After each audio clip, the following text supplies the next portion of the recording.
दोस्तों, आज की इस कहानी के जरिए हम आपको बताएंगे कि बुद्ध के नजरिए से हमारी जिंदगी की कीमत क्या है। हम में से बहुत से लोग अपनी जिंदगी की वैल्यू नहीं समझते और अपने जीवन को ऐसी चीजों में बर्बाद कर देते हैं जिनसे हमारा नुकसान ही होता है। कुछ लोग अपनी जिंदगी शराब के पीछे बर्बाद कर देते हैं, तो कुछ लड़कियों के चक्कर में और कुछ अपनी सारी जिंदगी पैसा पैसा करके बर्बाद कर देते हैं। आज की इस कहानी के जरिए आप जानेंगे कि हमारी जिंदगी कितनी कीमती है और हमें अपनी इस कीमती जिंदगी को किस तरह जीना चाहिए। एक बार की बात है, गौतम बुद्ध अपने शिष्यों को जिंदगी से जुड़ी अच्छी बुरी चीजों का ज्ञान दे रहे थे। सभी शिष्य उनकी बातों को बहुत ध्यान से सुन रहे थे। उन सभी में एक शिष्य ऐसा था जिसे प्रश्न पूछने की बहुत आदत थी।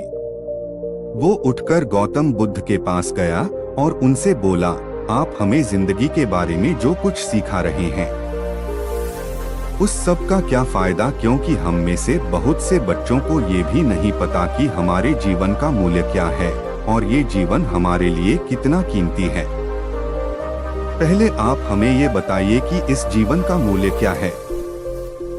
अपने शिष्य की बात सुनकर गौतम बुद्ध अपने कक्ष में गए और एक चमकता हुआ पत्थर का टुकड़ा लेकर आए।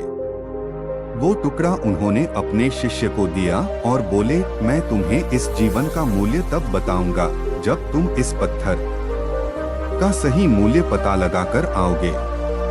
साथ ही ये ध्यान रखना कि तुम्हें ये पत्थर का टुकड़ा किसी को बेचना नहीं है। गौतम बुद्ध की बात मानकर वो शिष्य बाजार की तरफ चला गया।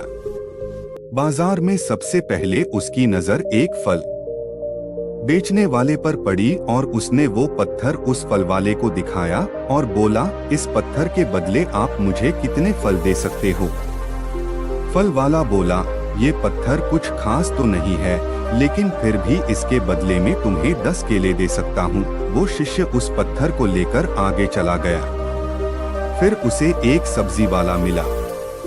शिष्य ने उस सब्जी वाले से उस पत्थर की कीमत पूछी। सब्जी वाले ने उस पत्थर को ध्यान से देखा और बोला, इस पत्थर की कीमत के बदले में तुम्हें ज्यादा से ज्यादा एक बोरी भरकर सब्जियां दे सकता हूँ।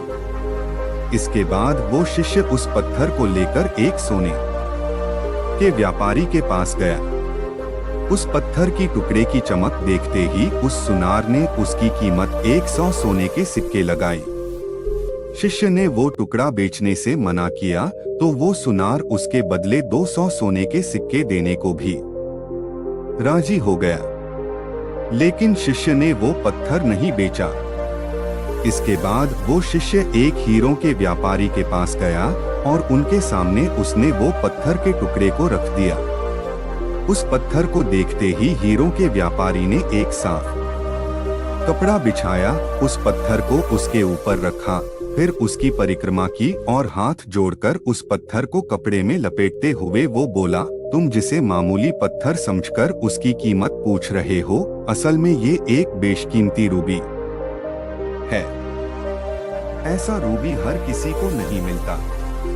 मैं अगर अपना सब कुछ बेच भी दूं तो भी इसकी कीमत नहीं चुका सकता।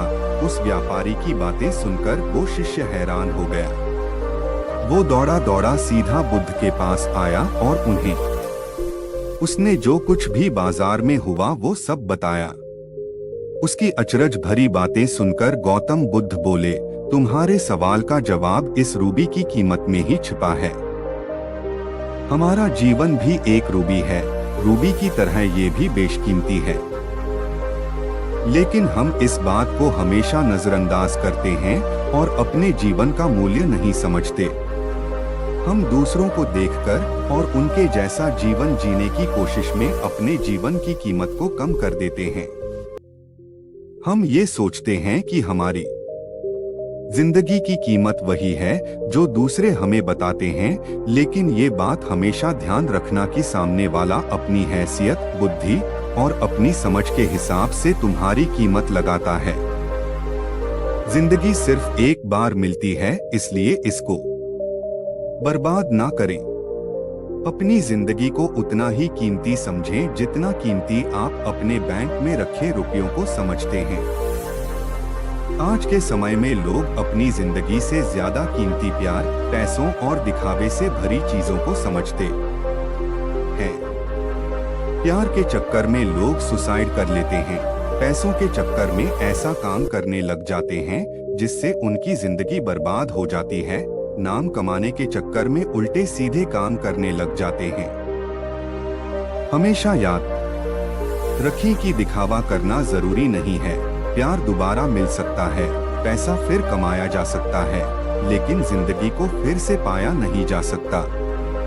इसलिए अपनी इस बेशकीमती जिंदगी को अच्छे से जिएं। हर पल का आनंद लें। कभी ये ना सोचें कि आप इस दुनिया में किसी काम के नहीं है। ना कभी ये सोचें कि आपकी जिंदगी व्यर्थ है। आपके होने या ना होने से कुछ फर्क नहीं पड़ता। जब भी ऐसे नेगेटिव विचार आपके मन में आए तो खुद को बस ये याद दिलाएं कि जीवन एक रूबी है और ये बेशकीमती है।